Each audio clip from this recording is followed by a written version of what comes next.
Hi, folks. You're with Tacitus today. Tacitus today at your pushback channel. And thank you for joining this audio, radio, no pictures live stream.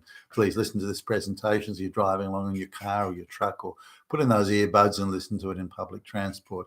In this presentation, I'd like to talk about how high tax, this is personal income tax, and I suppose you could argue corporate tax, but particularly personal income tax, do high rates of tax, this is at the upper, at the upper marginal rates, do high rates of tax create an egalitarian society?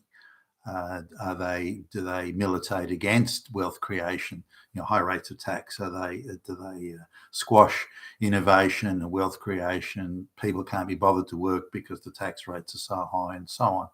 So let's look at this, because I think it'll be a surprise to some people, but now it used to be in the post-war era, going into the 1960s, that tax rates at the upper end of the scale. So say you were making I don't know, three times the average wage. I'm just going off the top of my head quickly here. But so you're getting paid 3 times the average wage, then you're going to enter into a tax rate of 90 cents in the dollar. So what point is there in working for more than 3 times the average wage if you're going to get taxed 90 cents in the dollar? It's hardly worth the aggravation. Now, there are all sorts of tax offsets and tax credits that were available in varying forms. So say during this time of high marginal tax rates, the difference between the guy on the shop floor pushing a broom and the CEO was maybe 5 times, if that, 4 to 5 times the wage difference. So if the shop floor guy was getting paid, this is again, we're talking 1960s here, if the shop floor guy was getting paid $5,000 a year, the CEO would be paid $20,000 a year. Now, the CEO got a lot of other things. For example, he got a nice company car. So sometimes in the bigger companies, they'd get chauffeurs and drivers. They would have a luxury apartment, beachfront house or apartment in a very desirable beachfront area to have their summer vacation, and they would get overseas trips and things like that. There would be the company would have a corporate box at Wimbledon or at major sporting events. So they got that, but they were benefits that were packaged up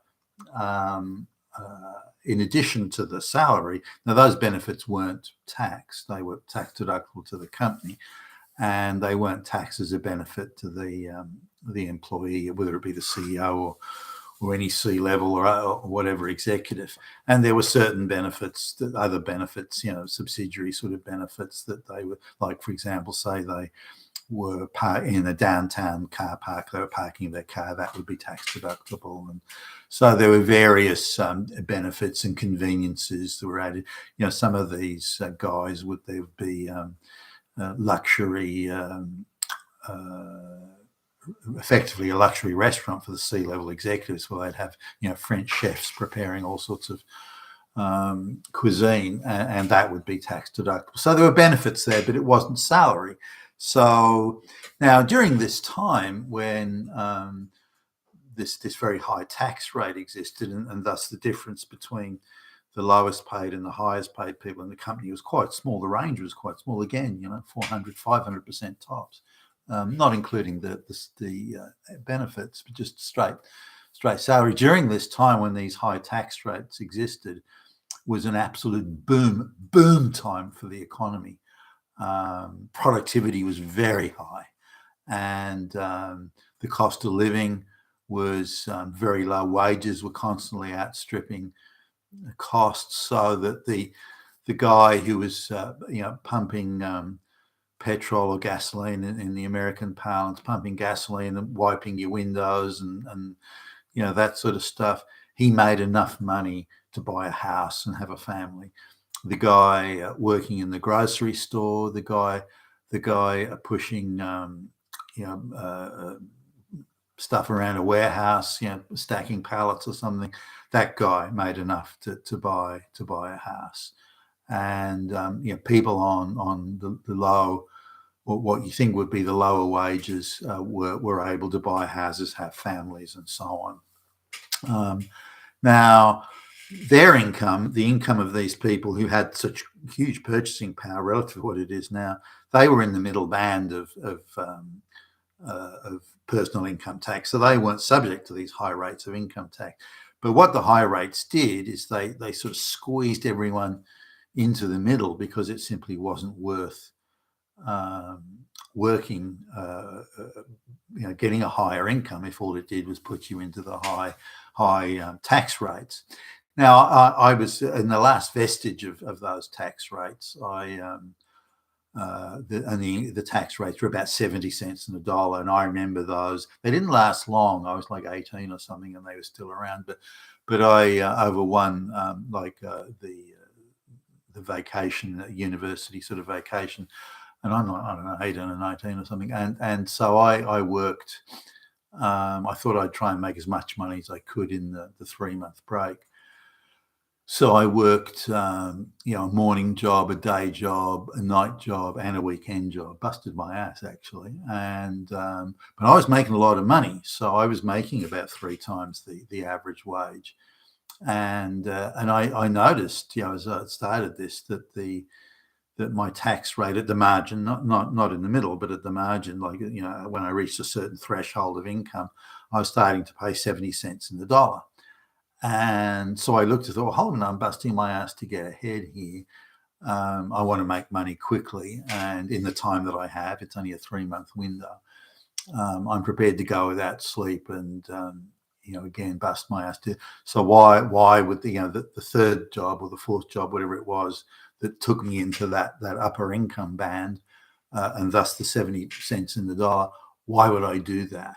I can get a bit more sleep. I can spend more time with my girlfriend. There are things I can do in terms of quality of life, spend more time with my buddies, or I can do those things, quality of life, or I pay 70 cents in the dollar in tax. What do I do? So on a quality of life basis alone, people would make the decision, and certainly if it was 90 cents in the dollar tax, well, gee, I won't do that then. There's no point in it. So people wouldn't go that extra yard. But the difference here is that the purchasing power of the average paycheck was huge. So again, the guy working in the grocery store, the girl on the checkout in the grocery store, they can afford to buy a house. Okay, it's not a waterfront mansion or anything. It's a very simple, very compact 3-bed, but they can afford it. Today they can't. The house that back then you could easily buy with not easily, you could buy with an income. There's a guy I knew who bought a house, and he, I can't remember what job he had. He had something like, he was like some sort of lower level accountant in I think the public service or something like that. And he bought a house, but he was saying it was really tight. The difference of $1 or $2 a week could decide whether or not he made it through the week. Or it was tough. So that was how tight the existence was. But he bought a house. He could afford to invest in the future and do those sorts of things. So let's look at this in a wider angle. Salaries were compressed into sort of a middle band. It wasn't worth people getting paid above that. The economy in the Western world, United States, Australia, and so on, was very productive. Lots of new wealth being created. Factories were productive. There were all sorts of efficiencies that were being realized, as in production output efficiencies, and so on and so forth. So people were doing very well. Purchasing power was fine. Inflation was 1 or 2%. Unemployment was 1 or 2%. So you looked at everything, and it was like, wow, things are going really well, with a very high marginal tax rate. There didn't seem to be anything going amiss here. Now, at the time in the 70s, I remember this. I remember seeing articles about it in newspapers when I was a kid, like at first year high school, that sort of thing. And we had like an economics or commerce class. So I was reading the newspapers for that back in the day. And the argument was that if tax rates were reduced, that there was all this economic, vitality, all this energy, all this hard work, all this innovation that was just sitting there waiting to just burst forth if only the tax rates could be reduced. Now, if you look at the Laffer curve, Laffer, the Laffer curve says that once people reach a certain level of taxation, they cease to try as hard and work as hard and go the extra yard than if the tax rate was lower. So, at a 90% tax rate, people don't want to go. But remember, the offsetting thing is the economy is very, very productive. New wealth is just oozing out of every orifice of the economy. And purchasing power is very high, certainly compared to it is now, even though the tax rates at the marginal tax rates at the top are high. And we need to keep that in mind as we move on to the next part of this. So the tax rates started to come down. Now, today, you're looking at CEO pay that used to be 4 or 5 times the minimum wage in the 1960s, say, and even in Australia into the 1970s and early 80s. That was 4 or 5 times. Today, the difference between the shop floor, if you like, wage, the entry level minimum wage, and the CEO wage is like 250 times difference, more in many instances. So why now? I don't mind people being paid more, but what are they doing for it? What are they doing today that they weren't doing in the 1960s at a time of very high productivity? Now, and very purchasing power that's much higher than it is today. So what has this wage differential that we have today given us in terms of an economy, a society, and so on? The claim was, and I remember these claims, that the tax rates dropped, that the very best and brightest, the geniuses would come forth and they would start inventing whatever, because they were going to be rewarded for it, and as in financially rewarded. So they would take risks and they would do this and do that, work hard, work 24/7, so on and so forth. And once this energy and capability and genius was unleashed, then the economies that with lower tax rates would do incredibly well. There would be a new era of plenty. Now, that never actually happened. All that happened is we now have a small elite class that give very, very well-paid, prestigious jobs to each other. The globalist elite class give very prestigious, well-paid jobs to each other with almost no merit involved at all. They're just folks from the local country club that know each other, or the golf course or something like that. And I meet some of these people that are paid gazillion-dollar salaries, and I wouldn't employ them to sweep the floor. And I'm sitting there at barbecues and lunches and dinners, thinking, "Holy fuck! How did you get that job?" Now that they may be socially very graceful and very polite and immaculately dressed and presented and went to good schools and so on, but the bottom line is they couldn't run a fucking bath. These people, they're just appointed, and now we have more monopolies and oligopolies and cartels than we ever had back then, at a time when the economy is supposedly more competitive and how talent is getting rewarded and this sort of thing. When in fact the opposite occurred. It just ended up as a massive gravy train for a very small elite to effectively pilfer and rob and steal from the rest of us, steal from the wider economy.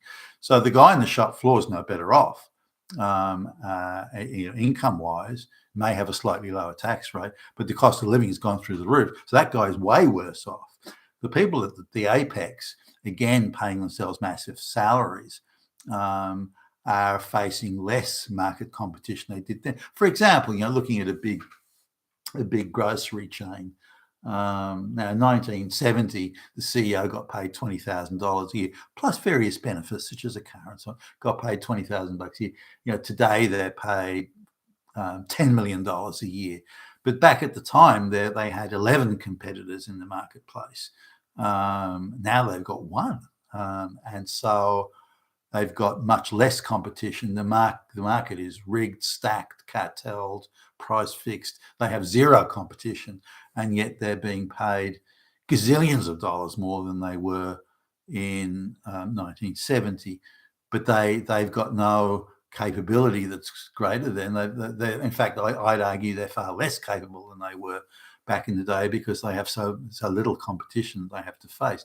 Now their profits are big. Well, look at all the profit these guys are. Well, of course they've only got one fucking competitor. Of course the market is rigged, and of course they've got a lot of profit because there's no competition and they can just really price things on a cartel-like basis. So, and I could go through numerous other, banking and finance. There used to be banks and finance companies everywhere you look. Now there's a small core that can price things, as in a cartel. So the CEOs of the CEO of a bank in 1970 compared to the CEO of a bank today.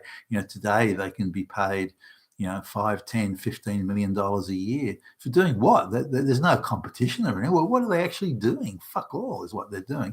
So has it created a better, wealthier society? All it's done is insert socialite, well-connected parasites have just given themselves all these jobs that, again, these very, very well-paid, prestigious jobs that don't require managerial skill of any known. I mean, surely you got to lobby government and stay in suite with government because it's government regulation that's protecting your monopolies and oligopolies. So I get that, but maybe a socialite class is what's needed for that. The way they give out jobs to government goons and flunkies and mistresses and hangers-on and passengers, shows how much this overpaid elite class has actually merged with the senior public service and government class to create a new elite class. But during the times of high taxation, I would argue that given that cost of living was so low, productivity was so high, and national wealth was so high, companies or countries weren't running deficits back in those days. So I would argue is a boon and beneficial to society. Was it sort of socialistic in a way? Well, I guess you could argue that, but then I would argue that it's the other side of it is that it's still socialistic. The fact you've got incompetent goons and flunkies being inserted into CEO roles by the big finance firms that pull the strings and put their puppets in place. That's not a capitalistic market competition merit-based society. Far from it. It's just created a very rich elite class that just don't pay much tax, and so the benefits of to the wider economy and the populace, the benefits are quite illusory. So now, looking at, from a more personal sort of perspective, if I start up a business, for example, and have done a number of times, if I start up a business and I bust my ass, take huge risks, so on and so forth, and I'm going to be taxed, very heavily taxed on that, then why would I take that risk? I'll just get a job at the place down the road around the corner. Why would I take that risk, go through that heartache and all that sort of stuff? Well, I wouldn't, and nobody would. So I do see it in that sense. I do get the idea of it, but that's not how things have turned out. The so-called innovation and so on that's being or was going to be unleashed is, I would argue, less now than it was when the tax rates were high. So it's really the wrong people have ended up at the table feasting on the beast here, and helping themselves. They're not the innovators and the wealth creators and so on.